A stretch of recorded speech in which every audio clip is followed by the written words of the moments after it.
الله وی ځان د حرامو نه بند کا. دا یو نص قرآن کې الله ذکر که چې ځان د حرامو نه بند کا او ستا په حرامو باندې قدرت راغی، اوس ته دا حرام حاصلولم شي،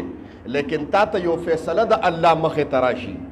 چیرې که دا حرام حاصلومه نو الله خفه کېږي، د الله د یرې نه پرېږدم. د دغه تفسیر داسې د قرآن کې الله فرمایي حق تقاته، زما د شان موافق دا یره ده زما محترم. اوس مونږ تاسو که وګورو په عرف کې نو زه د انسان نه یریږم، د زناور نه یریږم، د دشمن نه یریږم، اور نه یریږم، بجلی نه یریږم، د ظالم انسان نه یریږم،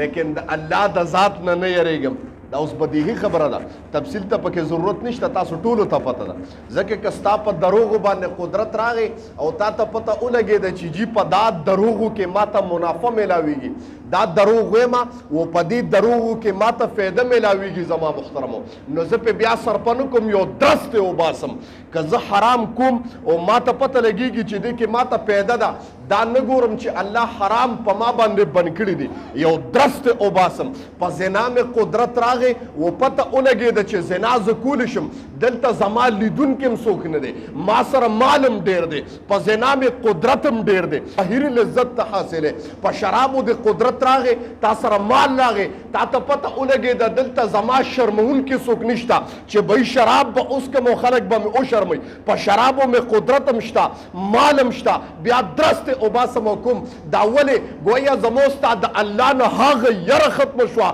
کوم چې قرآن کې زما رب تذکره وکړه چې اتقوا الله حق تقاته، او ایمان والو ما رب نه ویریږئ کوم چې زما د رب د شان سره مناسب دي. زما محترم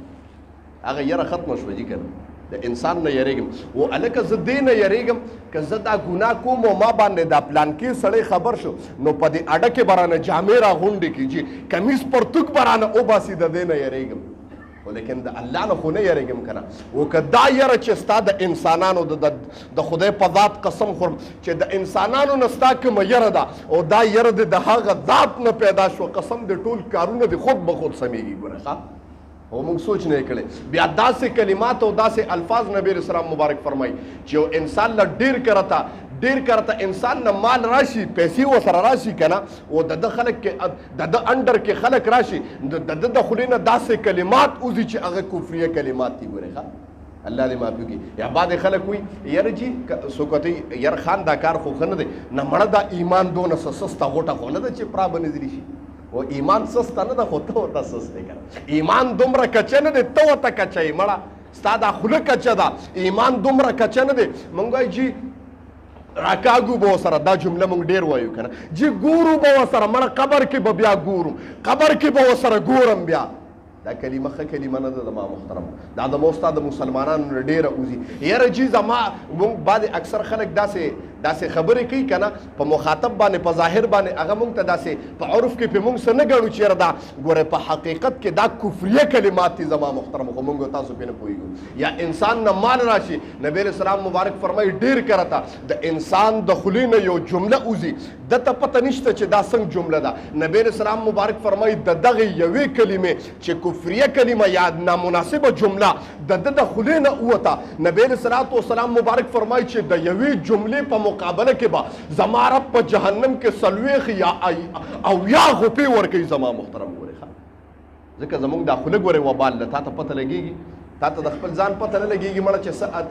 هلته شغتې دی بس وویشتې نو تا ته پته نه لګي چې څه مې ووې، بس چې د خولې نه د څه غول ووتل بس ته خورې بس لګیا یې مړه. دا نه ګورې چې یاره الله دې معافي وکړي په دا کلمه کې زما دین ته نقصان رسېږي که نه، په دا کار کې دین ته نقصان رسېږي که نه، په دې کار کې دین ته فایده څومره ده، مخاطب ته څومره فایده ده، په دې کې به مخاطب ته نقصان څومره رسېږي، د مخاطب زړه به څومره زخمي کېږي، مخاطب ته به فایده څومره رسېږي، دین ته به څومره فایده رسېږي. محمد رسول الله ټول وایي صلی الله علیه وسلم مبارک په ذات باندې ګویا دا جمله څنګه لګېږي، آیا چې دا جمله زه ووایم دا جمله به زما په دغه باندې څه اثري، زما په جسم باندې به څه اثري، زما په اعمالو باندې به څه اثري. د دې جملې آیا دا جمله چې ما د خولې نه ووته، یو لفظ زما د خولې نه ووته،